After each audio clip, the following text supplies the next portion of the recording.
People who have had somebody die for you, what's your story? Aged 11, I went to visit my sister. Unannounced, she didn't want me to come in, but I was upset. So she looked after me. I knew she had problems and was addicted to a drug, but I was 11, I didn't understand what a prostitute was. While I was rounds, a man, her pimp, started shouting at the door for her to let him in, and she told me to hide in the cupboard. I did. He came in and told her to flip him. She refused because she knew I was in the cupboard. This escalated and then he raped her and stabbed her 17 times. He left and I stayed silent in the cupboard for 7 hours, afraid to come out. I was found by her housemate, who was also a working girl. We sold drugs, and let's call him Jay. I got into it to help him out, but it was my choice all the way. We were just kids. I was 15. On our days off, we posted up outside a liquor store and just hung out. Talked about whatever came to mind. Maybe we had some customers pass by, put some work in, but that wasn't why we hung out there. It was quiet, nobody bothered us much, and we got to just chill. Apparently he had a reputation I wasn't aware of with some other crew, because one day I saw a car around the corner after sunset with no lights on. They didn't stop, but slowed down around the store, and I thought, alright, sketchy customer, get the bags ready. Then the window came down, and I saw the barrel stick out. I froze, but Jay was quick, got in front of me, and brought me down, while I just heard 2 shots, and then the car speeding away. I got grazed, but he got hit in his midsection, and in the head.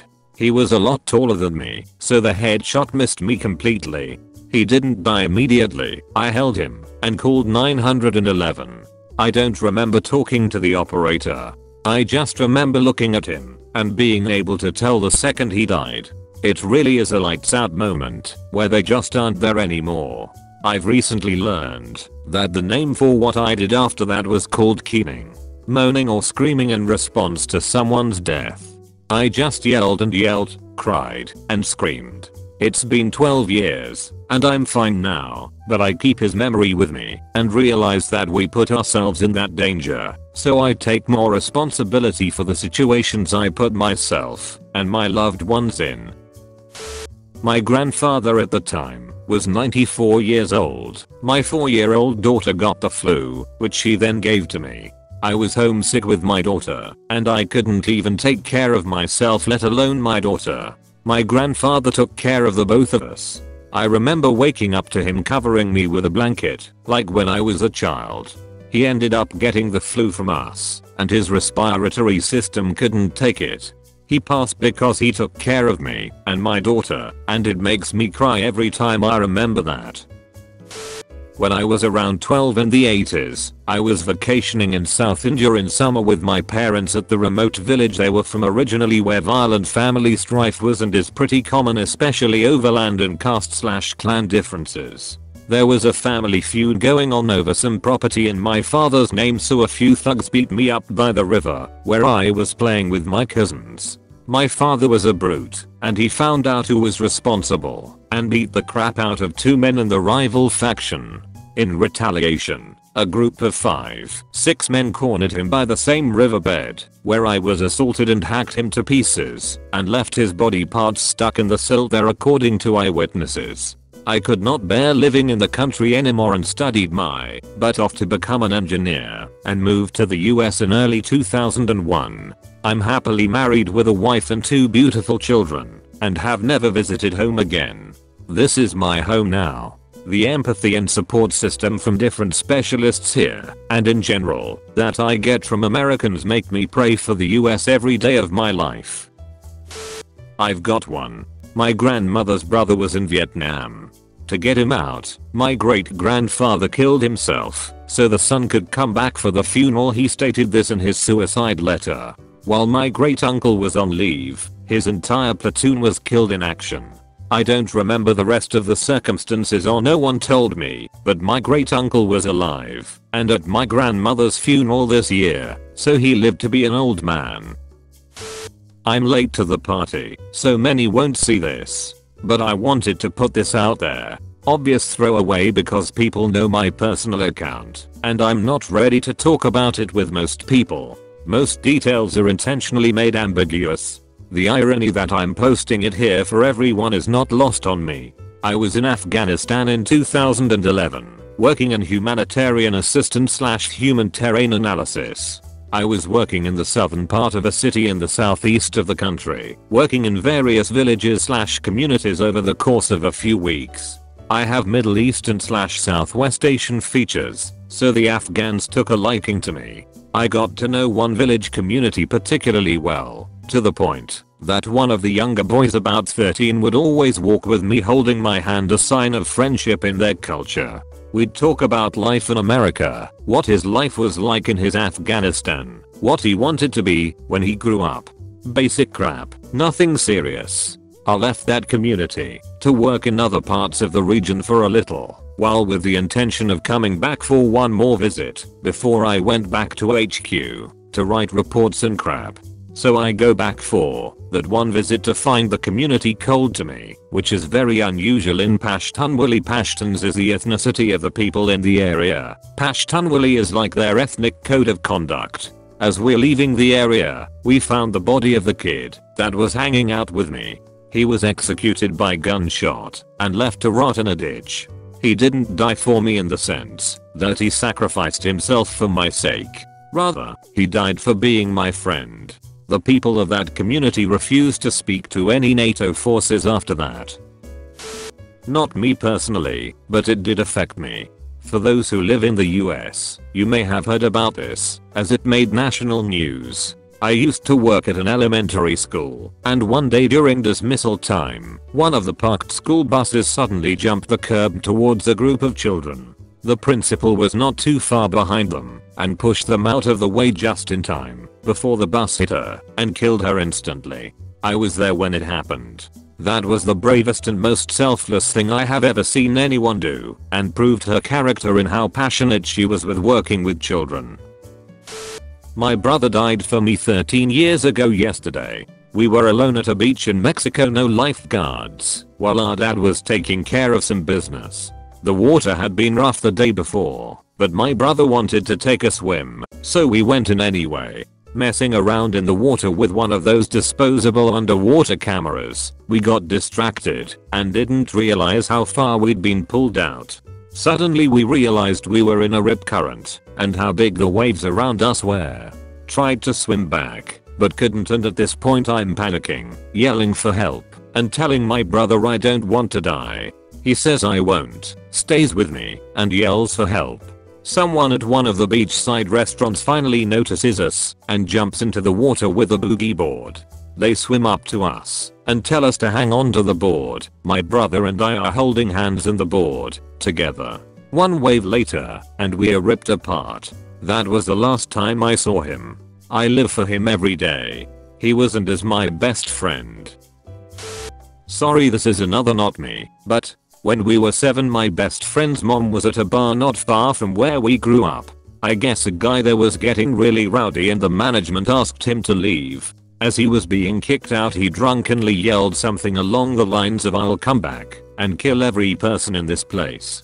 I don't think anyone took him seriously, but later that night he returned with a gun and opened fire on the people in the bar.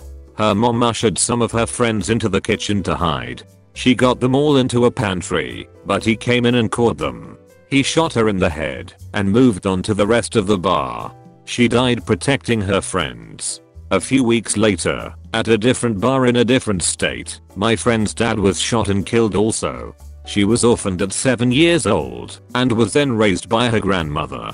We don't talk about it very often, but on holidays like Mother or Father's Day I know I need to check in on her.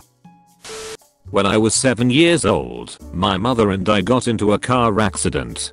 I was asleep in the front seat wearing no seatbelt. She saw the oncoming car approaching and threw herself on top of me, saving me from flying through the windshield, but killing her instantly. I think about her every day, and I want to live to tell her legacy.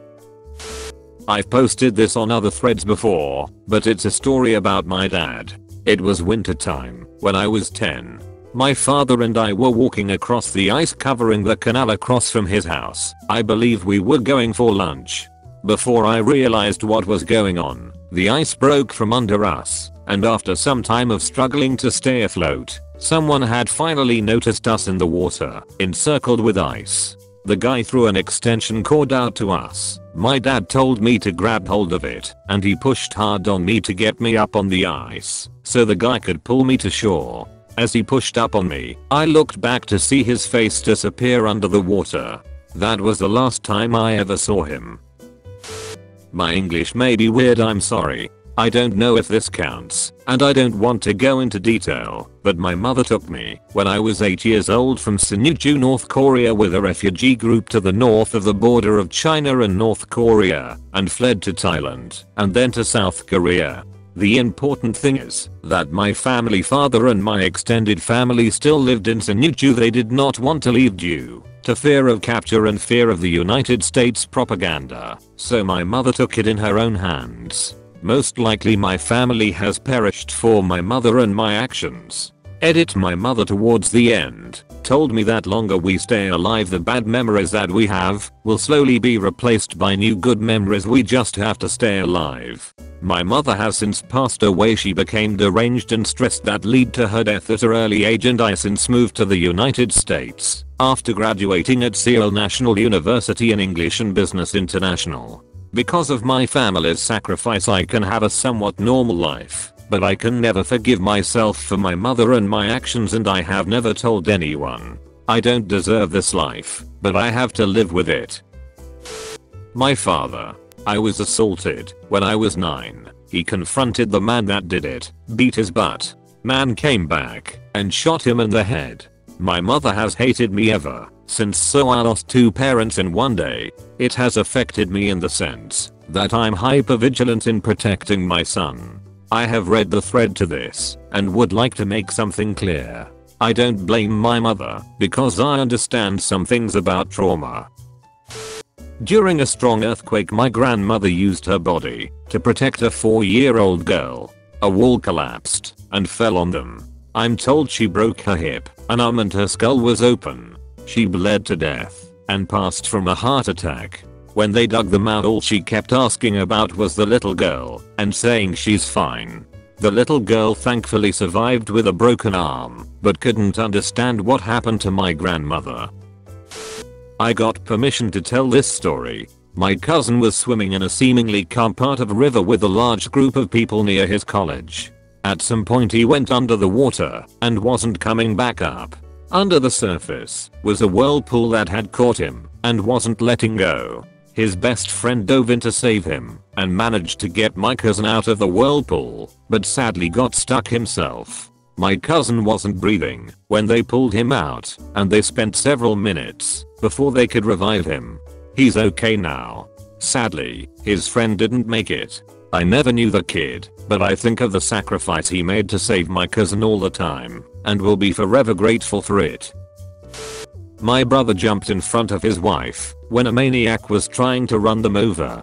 My brother was killed on the 15th of November 2015 in Eugene, Oregon, while on a weekend getaway. He and his wife had just finished breakfast and were walking back to their car to go back to the place they were staying.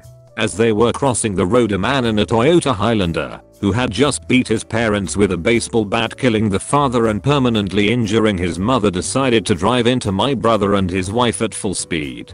According to the police reconstruction and witnesses, my brother put his body in front of his wife's and took the brunt of the impact. He was killed instantly, and my brother's body slammed into his wife, breaking nearly all her bones on the left side of her body. She lived. R.I.P. Mark J. Sanford. A truly amazing man, brother, friend, son, stepfather and husband. Rwandan genocide survivor here. I lost my dad during the Rwandan genocide when I was 4 years old. He died protecting my sister, my mother, and me. The genocide was basically between 2 tribes, Hutus and Tutsis. My parents were each from different tribes. To make a long story short, both tribes were willing to take all of us in, but the non-verbal agreement was that the parent that wasn't from the appropriate tribe would be dealt with. Not wanting my mom to die, my dad chose to bring us to her tribe's side of the conflict, thus sealing his own death in the process. He was taken to some woods somewhere and he had his head chopped off. What always gets to me is my mom telling me how he silently cried as he was taken away. Not exactly what you're looking for, but this past summer my family discovered that my beloved uncle had in fact embezzled the bulk of my grandparents' funds, $600k, over the last 9 years of managing their financial affairs. When I confronted him, he arranged to meet me the next day to turn over records. Instead, he wrote a note blaming me and overdosed in the place we were supposed to meet about an hour before the meeting.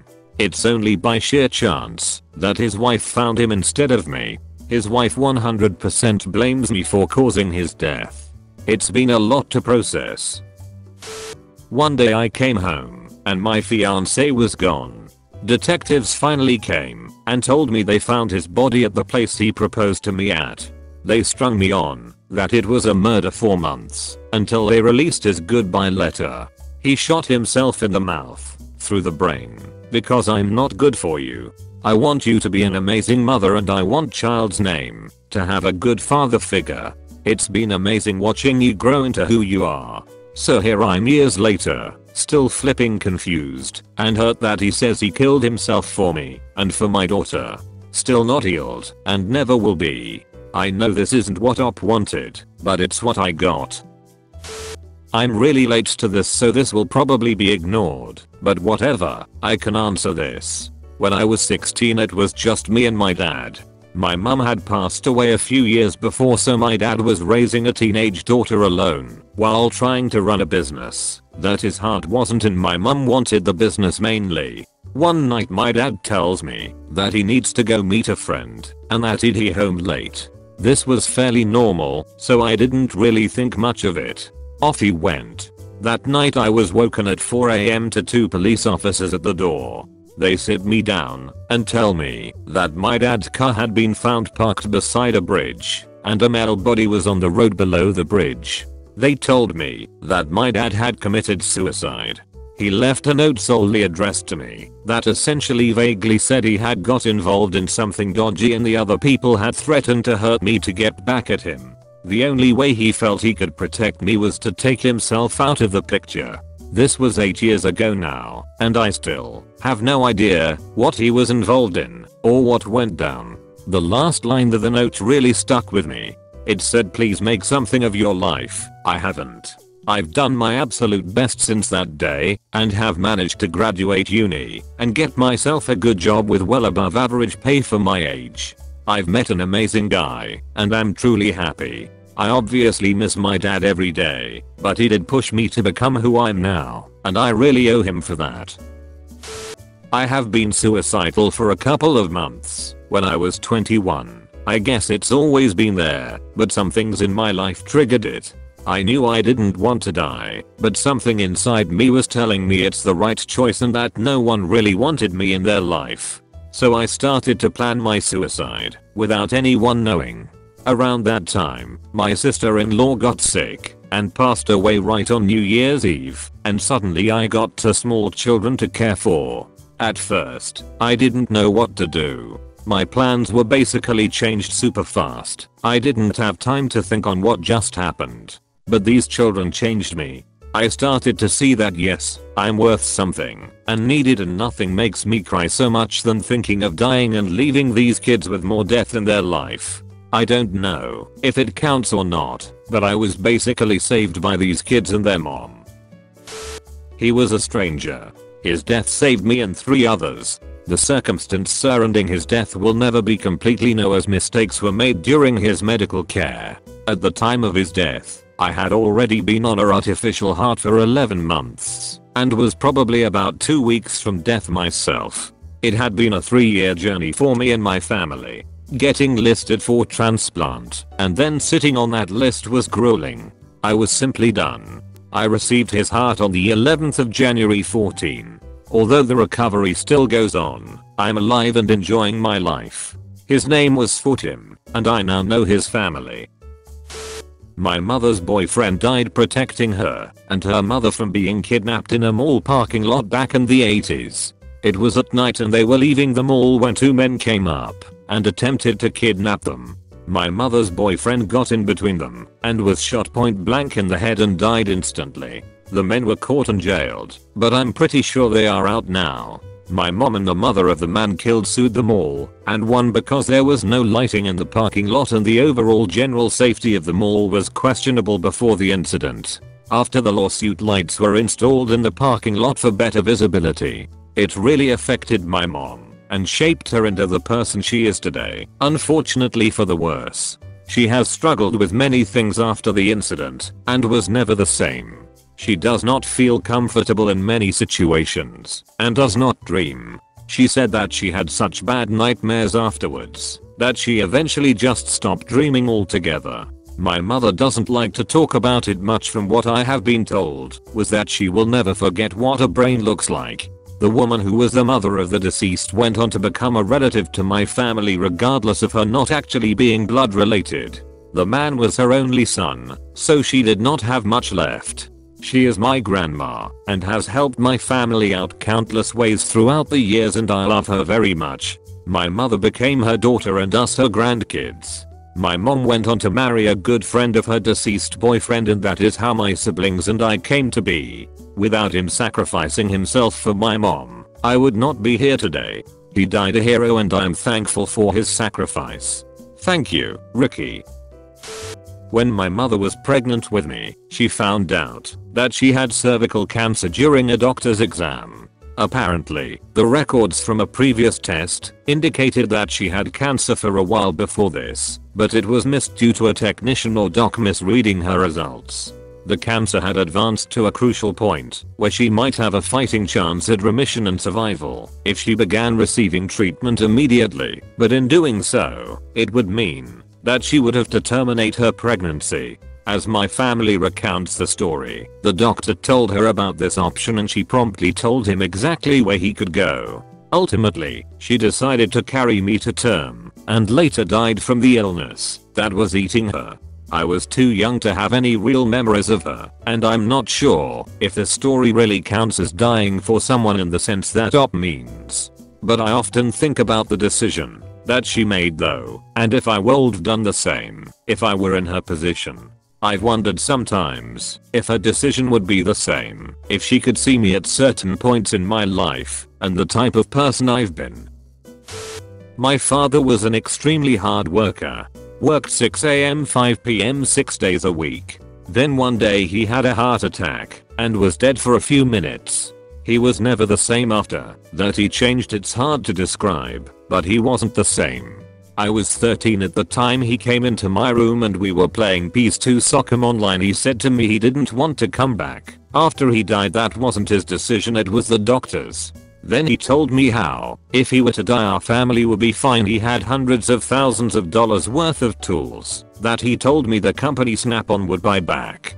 He also talked about other things, but this stuck out the most. A few months later he killed himself. It's left a tragic for my family and I feel so bad for them all. Now it's 13 years later and my siblings are still messed up. We would trade anything in the world for him, but I try to remember that was his choice. Like and subscribe for more videos.